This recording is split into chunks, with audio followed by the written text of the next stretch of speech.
Welcome back to Beyond Survival, the ARDS Alliance podcast, where we dive deep into stories that inspire, educate, and empower.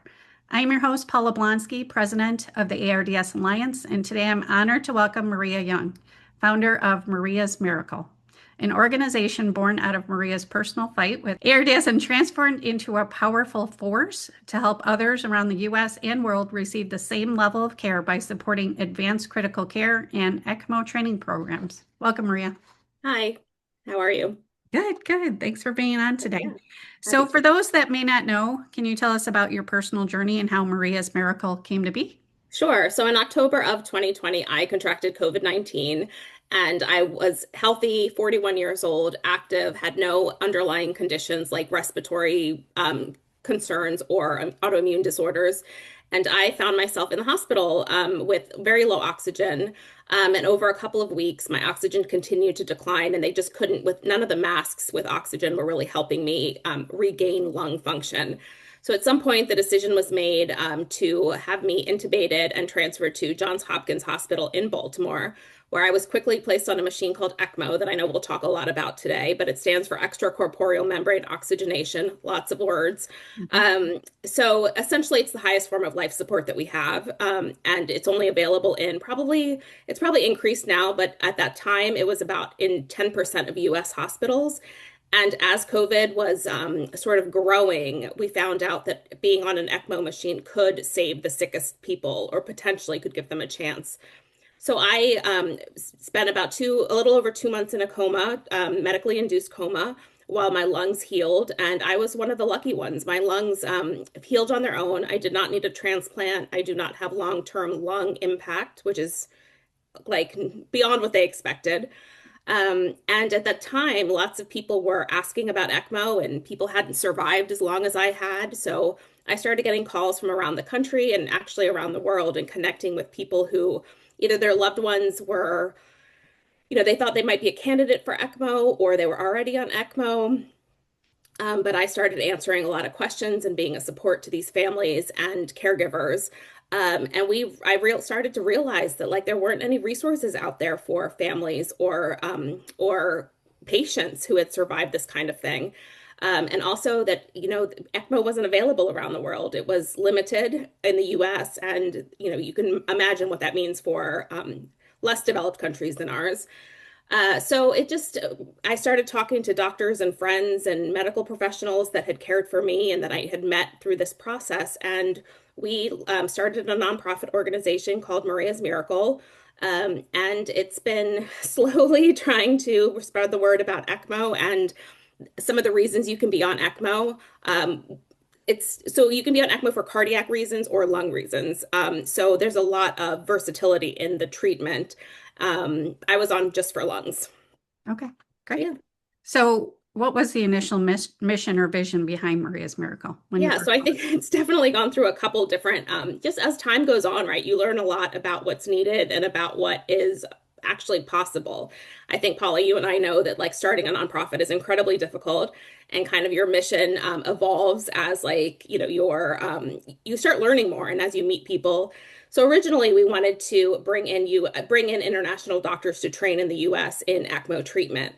And we quickly realized that that really wasn't the best way to go about it. So now we are trying to um, potentially train people outside of the country or give them resources to be able to learn more about ECMO, but also supporting the patients and families who are going through these really difficult times. Yeah. Can you share a little about the moment or experience that inspired you to turn your story into a movement? Yeah, I think I realized really fast like that this it was hard. It was hard for me. I remember being in the hospital and I had gotten my phone at some point and my hands weren't working and like I could barely type and I didn't know how to spell ECMO. Like it was like somebody kept on saying like you were on ECMO, you were on a ventilator. And I started Googling and didn't really find much. And like I didn't find much about my prognosis or like what my quality of life would be after the hospital. And so I realized I was like, I want to make things easier for the next Maria, for the next person going through something like this. And so it was early. It was early, and I was diagnosed with something called post-traumatic growth. So like, I think it's part of trauma, and like some people, get really sad or like, withdraw, and I just decided to make myself busier than I probably should have at the time.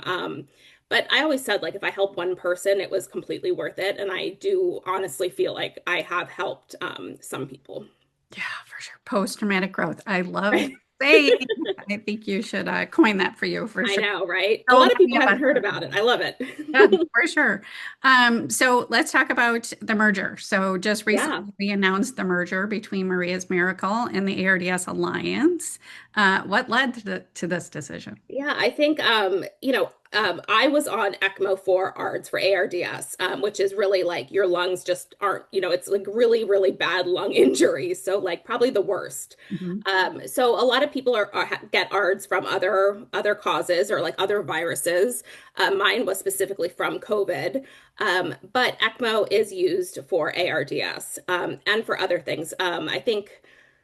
I went in talking to Paula and to the other folks, we just decided that like it's movement's better in numbers, right? Like the bigger we are and the more people we have, but it is really important for me to include the cardiac patients. So that's something we're really working through right now is how do we make sure that they feel included and that they feel involved in this mission.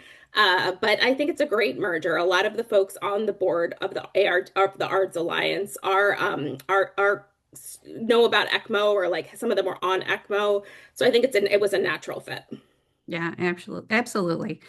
So I know this is hard to talk about because it's you and I, right?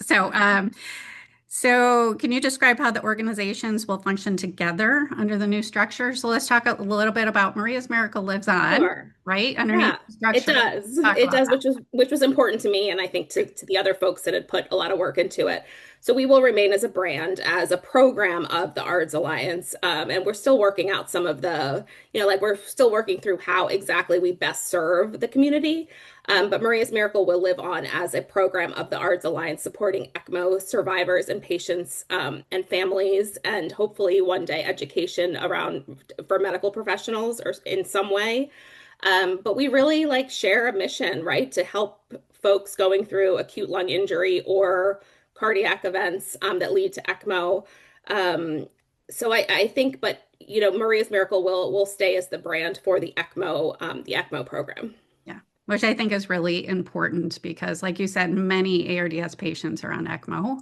Yeah. Cardiac would be something new. But again, many of the people I talk to that have been on ECMO, whether it be lung or heart, similarities as far as what Yeah. they went through, and also what the after effects are. So I think it's Right. just a natural coming together for the two organizations. It's exciting. Yeah. So let's go back to ARDS a little bit Mhm. more. So acute respiratory distress syndrome, ARDS, is still relatively under-recognized. Yeah. How are you working to change that through this new partnership?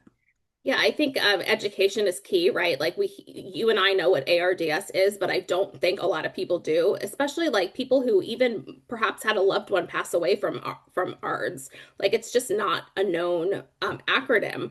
So I use it as much as I can, and I say it out because I think that then people start to understand. And education, having conversations one-on-one and explaining to people, I think you find more and more people that have been impacted by ARDS over their life, or with their relationships.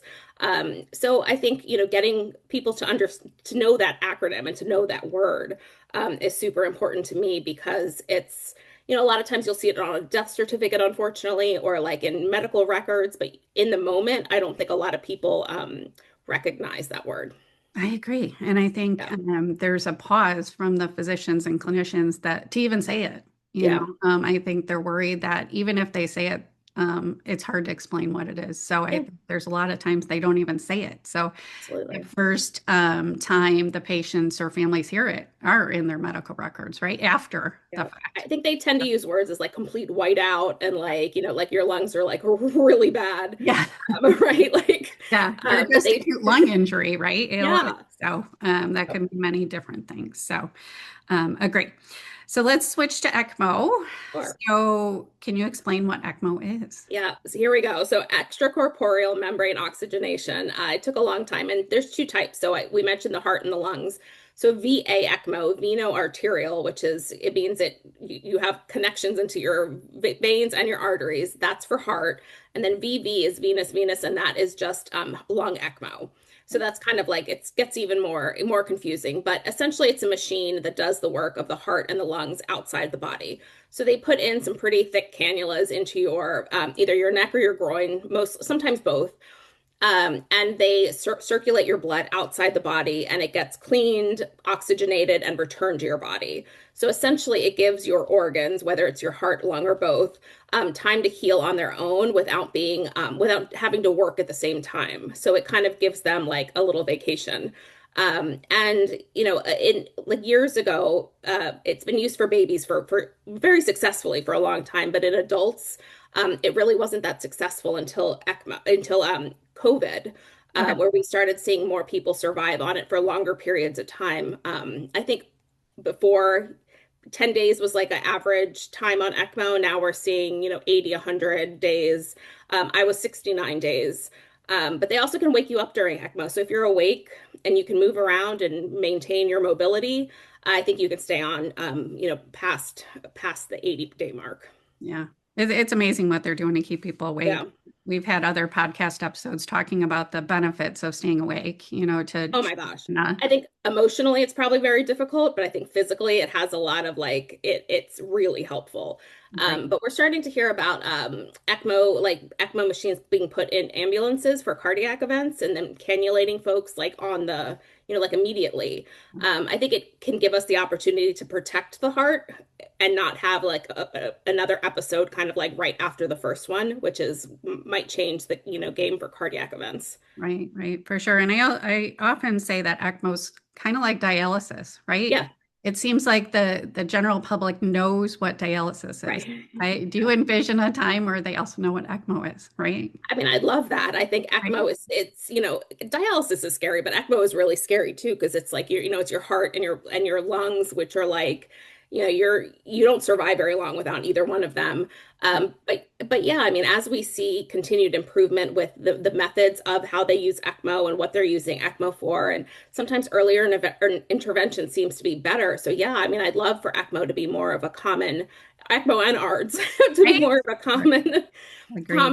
common words. COVID helped get the word out a little bit, but now that we're seeing COVID isn't what it was a couple years ago.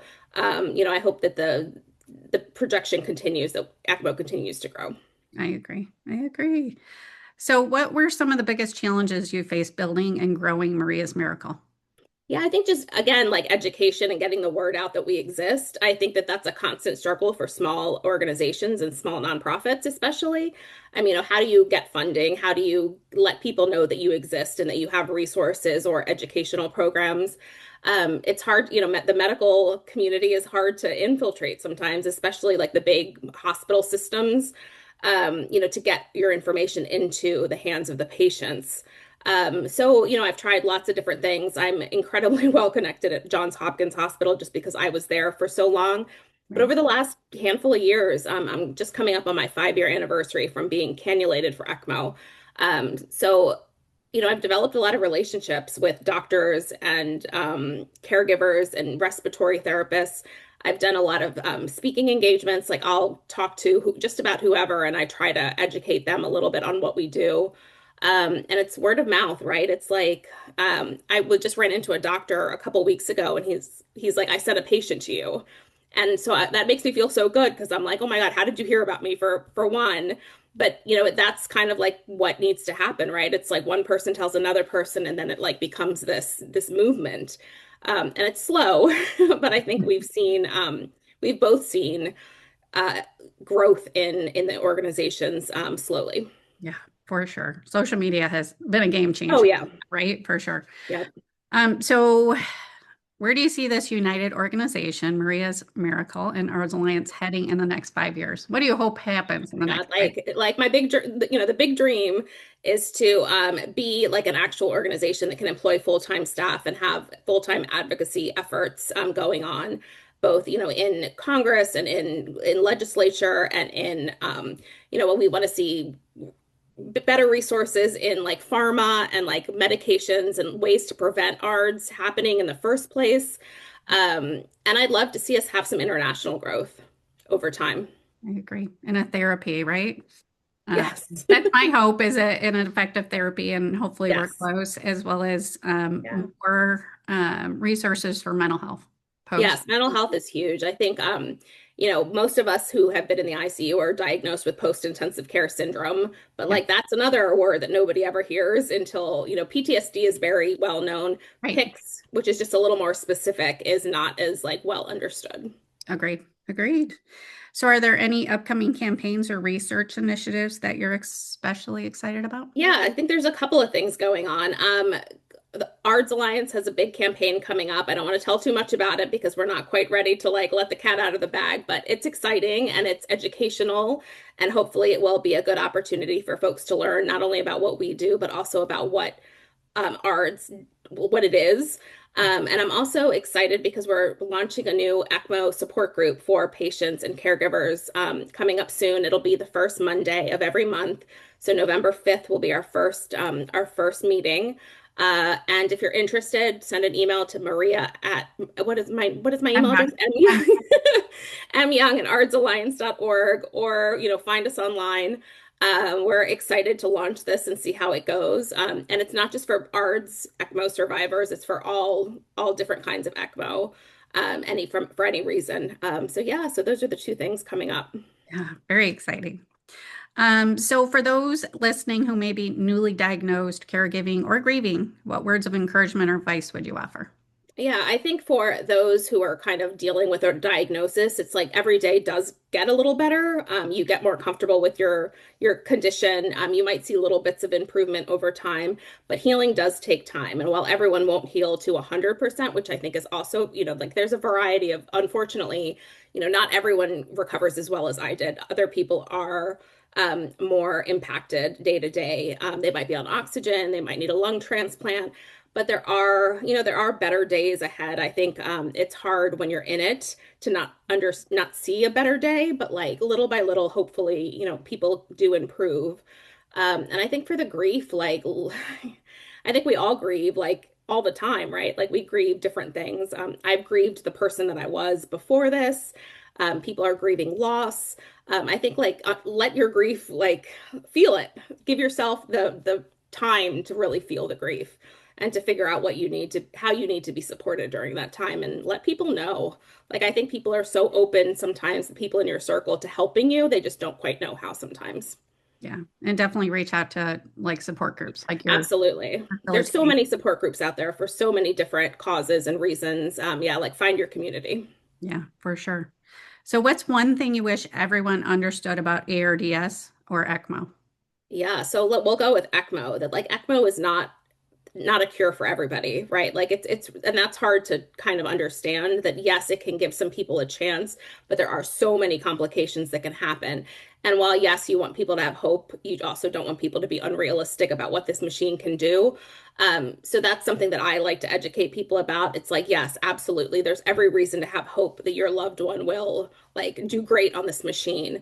But it does come with a lot of possible road bumps and hiccups and complications, and it's a day-to-day journey. So just, everyone has to be strong and take care of themselves, I think, during that time. Yeah, for sure. And how can people support your work, either through donations, volunteering, or simply spreading awareness? Yeah, all of the above. I think there's opportunities to donate through ARDS on the ARDS Alliance website, on my website, mariasmiracle.org, which is still existing, but connected to ARDS Alliance now. And spreading the word, I think, is like the best help that people can give sometimes, if financial help isn't an option. But yeah, just let people know if you hear people struggling with like long-term lung conditions or something like that, they might be a good fit for us. Yeah, absolutely. And if you could leave our audience with one message today, what would it be? That's a big one. That is a big one. That's a hard one I didn't really prepare for. Um, I think like we all are stronger than what we give ourselves credit for sometimes. And like when we're facing really hard things, like sometimes you can do a lot more than you're a lot stronger than you think you are sometimes. Not always. I think that, but people ask me like, how did you do it? And I'm like, I have no idea. Like I had no, you have no choice at some point. And that there is like, there are good things that come out of journeys like this. Like it was hard, it sucked. There were days that like I was really, down, but it's like the relationships that I've made and the experiences that I've had that I wouldn't have been pretty amazing. And there's like so many great people out there that are in this journey with, ARDS patients or ECMO patients. Just there's a community out there that's like really incredible. Yeah, I agree. Well, Maria, thank you so much for joining us today. I appreciate it. I'm so grateful I've met you on this journey, and I look forward to the next how many years. But again, thank you so much. And yeah, thank you. Yeah.